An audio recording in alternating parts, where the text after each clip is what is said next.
Olá, pessoal, bem-vindos a mais uma videoaula. E só para lembrar para vocês, nas videoaulas que nós fizemos até agora, nós mexemos com esse tipo de método com retorno de passagem de parâmetros, método sem retorno e com passagem de parâmetros, método com retorno e com passagem de parâmetros, métodos com retorno e sem passagem de parâmetros, e método sem retorno e sem passagem de parâmetros, certo? E todos os métodos que nós criamos são métodos de objeto. Aí eu vou te mostrar agora o método de classe. E eu vou te mostrar o comportamento agora, como é que se daria com o método de objeto. Esse aqui foi esse primeiro método que nós criamos. Foi um método sem retorno e com passagem de parâmetros. Né? Mas é um método de classe. Né? E ele está funcionando normal. Ó. Vou salvar aqui, aqui o programa. Vou compilar ele. Ó. Compilar e executar. Vamos lá, 2 mais 4, 6. E aí, quando você pega e fala assim, ó, esse método não vai ser mais de classe, vai ser de objeto. Como é que eu faço isso? Como é que você consegue ver na grafia do código, olha, observando o código, que esse método é de objeto? Basta que você tire a palavra static.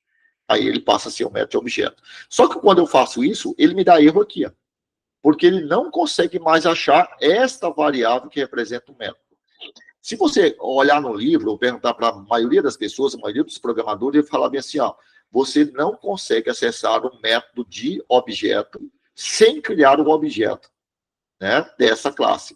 A classe chama-se prog1. Então, para mim acessar esse método que é de objeto, eu preciso criar essa classe. Vou tirar isso aqui que não precisa desse cenário, já que eu criei essas variáveis aqui. Tá.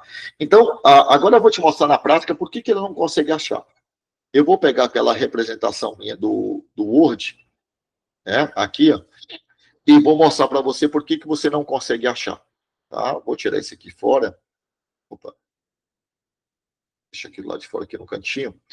E eu falei para você que toda vez que você pega e pede para executar um código, depois que ele carregou tudo aqui para a área de memória, os métodos, para dividir uma memória em 3 grandes blocos, né? O heap, que é o amarelo, a pilha, que é o verde, e o preto aqui, que é a área de código. Então, ele carregou todo o código para cá. Depois que ele carregou todo o código, ele vai começar a executar aquilo que é de classe. Então, ele reserva a área de memória aqui, ó. Geralmente, suponho eu que seja no heap, com a certeza. E aí ele vai falar o seguinte, ó, ou executar as instruções que estão contidas diretamente dentro da classe. Né? E que se é instrução de classe. Essa instrução aqui é de classe? Não. Então, isso aqui não é criado. Ele só vai ser criado quando você cria um objeto dessa classe. Bom, como isso aqui não é de classe, não foi criado, ele desce para a próxima instrução que esteja contida diretamente dentro do bloco da classe, que é o do método main. Ele criou. Beleza. E aí você pede para executar o método main. Né? Você pede para executar o método main, então é alocado a área de memória para o método main. O método main vai criar a variável x, que vale 2, conteúdo 2, né, que é essa instrução aqui, e vai criar a variável y, que vale o valor 4, certo? Criou as duas variáveis. Quando ele vai executar essa instrução, você está pedindo o quê? Ó, teste. Ele vai procurar a variável teste aqui. Não acha. Vai procurar aqui. Não acha. Por isso que ele está te dando erro. Ele não consegue achar por causa disso. Ou seja, quando um método é de objeto, eu preciso criar um objeto daquela classe para me ter acesso ao método. Então, o que eu teria que fazer aqui? E eu teria que vir aqui, ó, criar aqui, ó. Eu vou criar aqui, ó. Esse eu quero criar prog1, que é o tipo de dado. Eu vou chamar ele de obj, recebe, e eu prog1. Então, estou criando um objeto desta classe. Ele chama-se obj. Né? Então, na prática, quando você faz isso, o que é criar um objeto? Na prática, ele vai fazer o seguinte, ó. Deixa eu diminuir isso aqui, senão não vai dar. Deixa eu diminuir bastante isso aqui. Isso. Então, na prática, o que ele vai fazer? Quando você pega o new prog1 aqui, ó, ele vai pegar e vai reservar uma área de memória aqui, ó, para o objeto. Tá? Então, esse aqui eu vou colocar, inclusive, o endereço dele aqui, eu vou chamar de @3. Tá? @3. Tá? E aí ele vai criar, vai varrer toda a classe novamente e procurar tudo que é de objeto.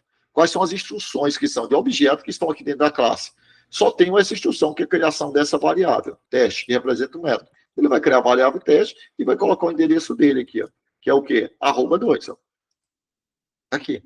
E aí, ao se criar esse objeto, o endereço desse objeto chama-se, o endereço dele é @3. Aí ele cria a variável bj, que ela está sendo criada aqui dentro do método main, ó. cria a variável obj e fala que o conteúdo dele é o arroba 3. Certo? Bom, e aí como é que eu faço para acessar aqui? Aqui agora você coloca o quê? Coloca a palavra obj, ponto. Aí agora ele consegue achar. Ah, mas por que ele consegue achar agora? Porque quando ele for executar essa instrução, ó, você fala bem assim, ó, acesse o obj. Como você está dentro do MapMain, ele vai procurar o obj aqui dentro. Achou. Quando ele acha o obj, ele vai ter que seguir. Qual o conteúdo dele? É o endereço de memória. Ele vem para cá. E aqui ele acha teste. Por isso que agora ele não dá mais erro. Agora, se eu executar meu programa, ó, agora ele funciona. Opa. Vamos lá. Ctrl L, Java, plugin.java, Java plugin. Olha lá, agora funcionou.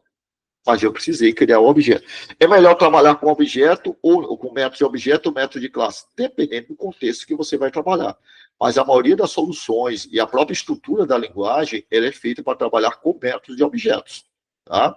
Aqui não dá para perceber, não vi vantagem em criar objetos, tá? Porque nós estamos dentro do processo introdutório da linguagem. Se você assistir às aulas de programação orientada a objeto, quando você tiver aula de programação orientada a objeto, porque o intuito dessa aula é simplesmente mostrar a síntese, aí você vai ver mais uso desse processo. Mas essa é a forma de você criar um objeto aqui.